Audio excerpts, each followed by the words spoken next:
Man, I'm tired doing this Amazon business. I need an assistant. Wait a second. I am assistant. Really? I am assistant. If you don't have assistant, you are assistant. Have you ever felt doing everything yourself and being overwhelmed? Have you been dealing with everything else than growth in your Amazon business? Well, this is video for you now. In this video, we're gonna speak about virtual assistant, how to get one, why you should get one, what the person does, pitfalls to avoid, and how the great virtual assistant will look like. So if you like the video, send it to your friends, thumbs up, subscribe to the channel if you want to get more content like this, and if you need any help on this particular topic, reach out to me from the links below.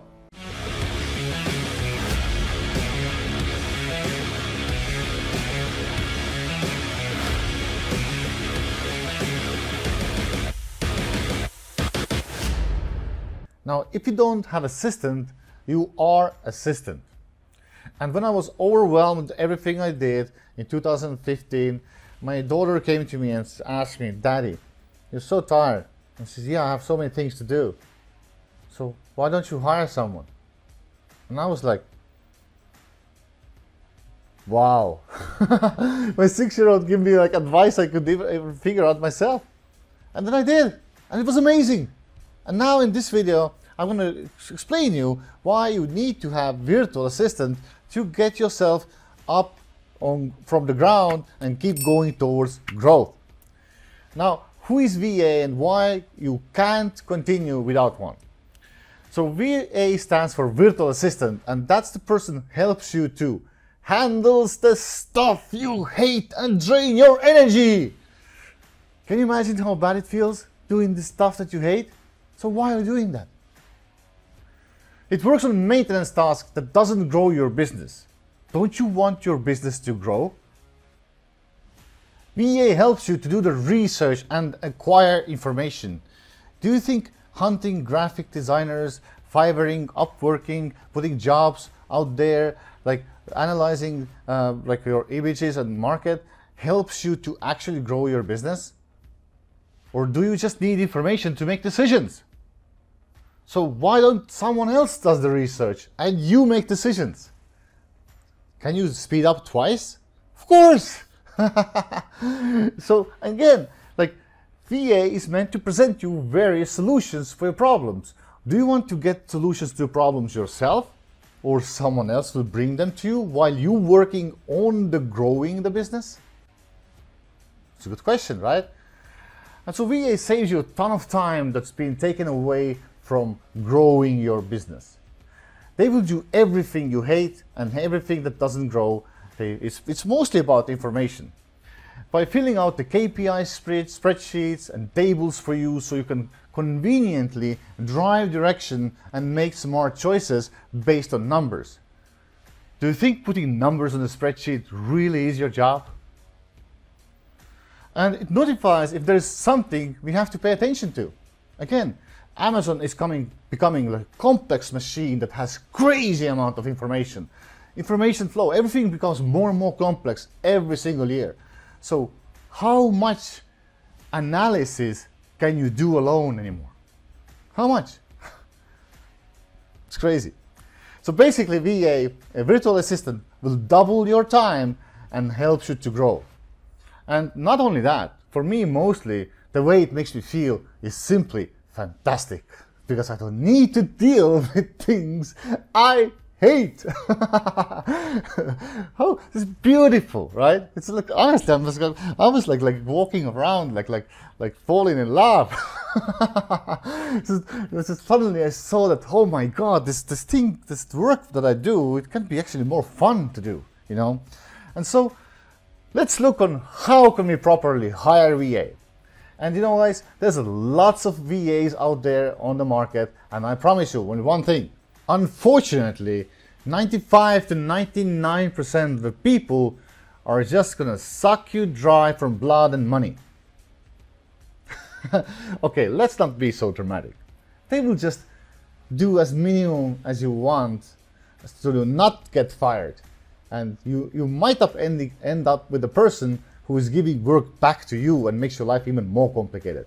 Whoever has hired VA, they know what I'm talking about. They know, I know you know.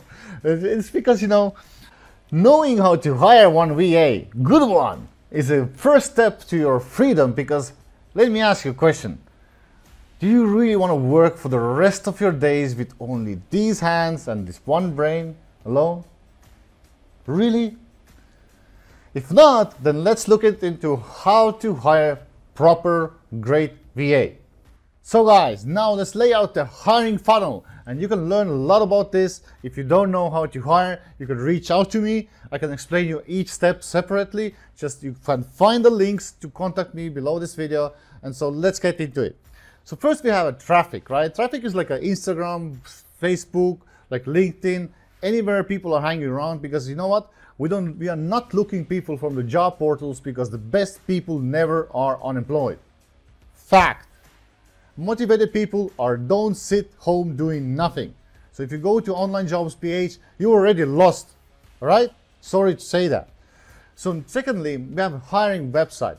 This is a website that contains our information, what we want to get from the applicant. For example, we are looking this particular job. That's how much money we offer. These are our requirements, and there's a button to apply.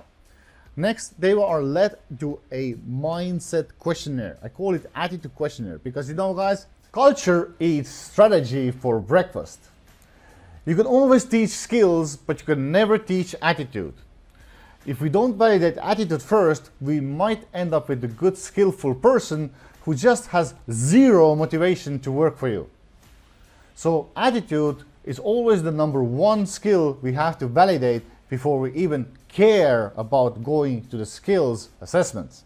Now, after attitude questionnaire, we're going to ask them personal information such as their CV, their contact information, how much money they want, stuff like that. And now, based on these two questionnaires, we're going to either have an interview with them or don't. If they pass, then we're going to have an interview with them, and maybe we want to ask more attitude-based questions. We want to validate their attitude even better, right? How responsible the person is.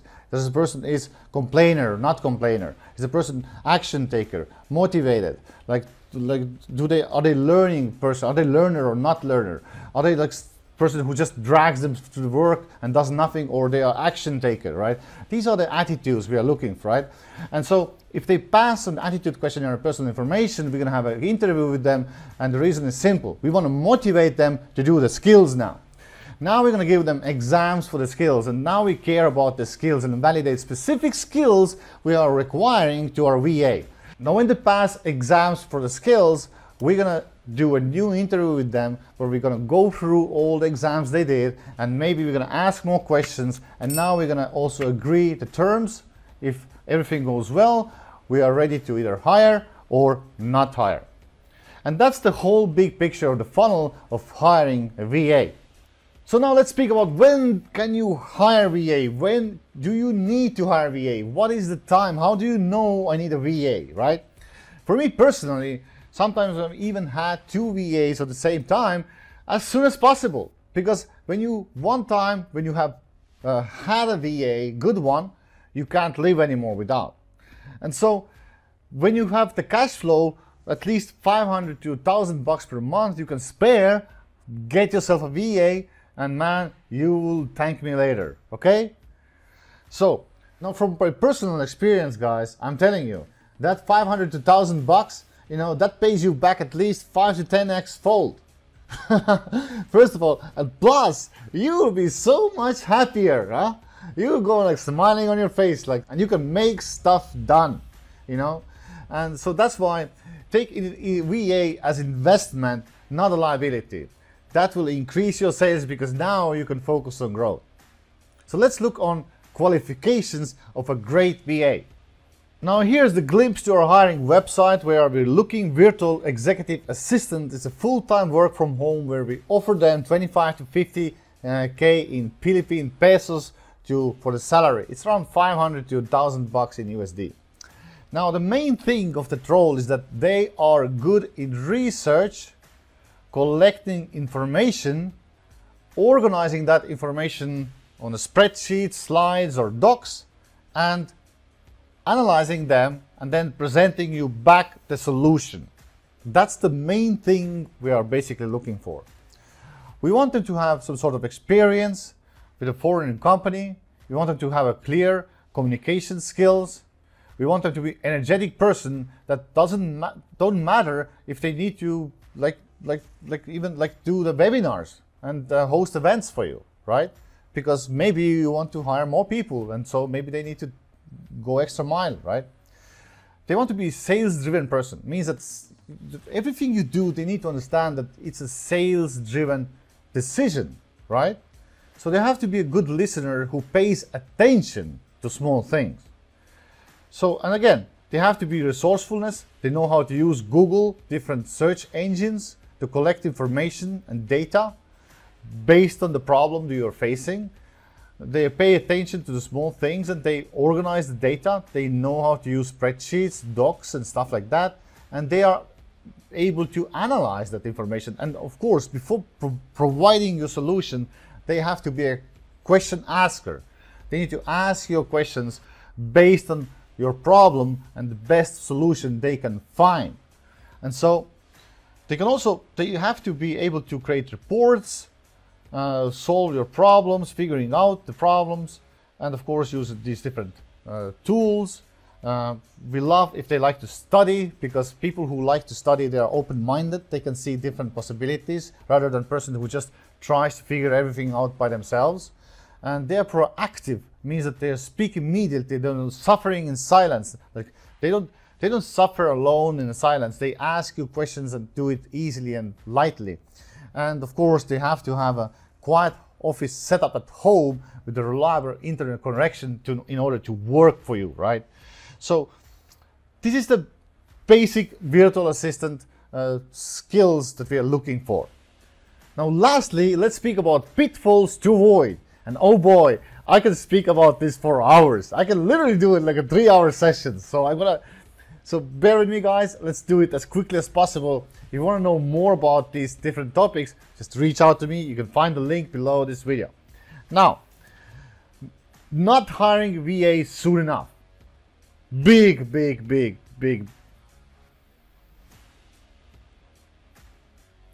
But not hiring VA soon enough. As soon as I did, I realized, and the whole new world opened upon me. Amazing. Not validating their mindset before the skills. You know, they can have the skill, but if they are simply not motivated doing your stuff, nothing will happen. Not paying attention to their work environment. You know, one time I hired VA, and you know, I'm thinking like, why there are pigs? Like pigs screaming around them all the time. So it turned out the guy had a piggery. It's literally working almost inside the piggery, in the forest, somewhere in the crappy table. And of course, what do you think? How much he could focus on that area, right? Now, looking VA mostly from online jobs PH. Guys, let me ask you a question. Does motivated people sit home doing nothing? And the answer is what you know. So, not validating at least 10 people before I make a choice for hiring. You know, usually when we hire VA, we got from 100 person, we get 1. We are lucky if we get 2 from 100. Because we build our system so precise that I'm super tired hiring bad people. So that's why, like, to understand how to hire people is really important. And if you need a VA, link below. So, not onboarding them properly and not examining them afterwards. You know, onboarding means that when they come into your business, you tell them, okay, this is the rules. This is where you store files.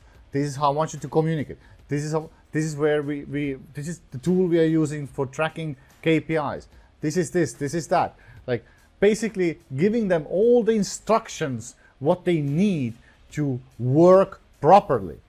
And if you teach them something during the onboarding, the problem not examining them afterwards may be that later they will put files in the wrong place. And then you say, well, I did the onboarding to you, like I told you where you're supposed to put the files, right? And they were like, well, whose fault is that you didn't, you know, examine them after onboarding? Not setting them clear expectations. Whew, this is huge. If you don't set them clear expectations, which basically means that if you don't act this way or these things are not done, you get fired, then what happens is that they may end up doing all these things sluggishly. You need to exactly know what you want from them and exactly tell them that, so they will never ever do that stuff poorly. They may end up having few things they have to do all the time correctly, and the rest of the tasks you give them, maybe some random stuff you're throwing at them, right? Not teaching them your rules and policies. Well, maybe you have a policy where you want them to work during the morning. Maybe you want them to reply back to you in at least 2 hours, right? What are the rules and policies you want and that make your life comfortable? Not teaching them how to communicate, delegate, and receive delegation. Extremely important. Like, do you know most of the people, they don't know how to receive delegation or give delegation. So basically, if you don't set your standards for communication, again, miscommunication will happen. And, you know, especially when working from home, it's super easy. And then again, boom, they do something that you don't need, you waste 2 weeks of your time, and next thing you know, you start all over. Not keeping them accountable when they don't act as they're supposed to. Well, that's where onboarding came in, policies came in. You gave them clear instructions, expectations, right? Now, if they don't act accordingly, you have to keep them accountable. If they act wrong and you don't say anything, then basically what are you saying to them is that it's fine to act and like shit with me. It's fine to take me as nothing. If you don't keep them accountable based on rules you set, then you're building the bad culture. Not using any tool to track their productivity. Now again, what is measured gets done. What's not measured is blah, blah, blah, blah, blah, blah. So you don't want blah, blah, blah, blah, blah in your business. You want everything to be documented and measurable. So using Asana, Trello, Google Docs, whatever, is really necessity to handle like people. And not having daily calls with them. You know, you have to establish this fast communication pace with your people. So having 15-minute call with them and asking, do you need any help? Is basically what you're saying to them, that don't come to me with not done projects. If you ask every day for you give them like permission to open up and tell you some problems, then basically they can't come to you with some issues later. Hey, I didn't do that because, hey, I couldn't deliver this project on time because. You are providing and giving this fast communication pace daily. And so these were the quick pitfalls we want to avoid when hiring a VA. Now guys, I told you that I can make a 3-hour session for this, but I know you're busy and we don't have time. So, if you want to VA, get yourself one. It's your freedom, it's your life. Do you really want to work with those 2 hands for the rest of your life? If not, let's get you a VA. Links below, thumbs up, subscribe to the channel, and man, I'm happy to see you if you can reach out.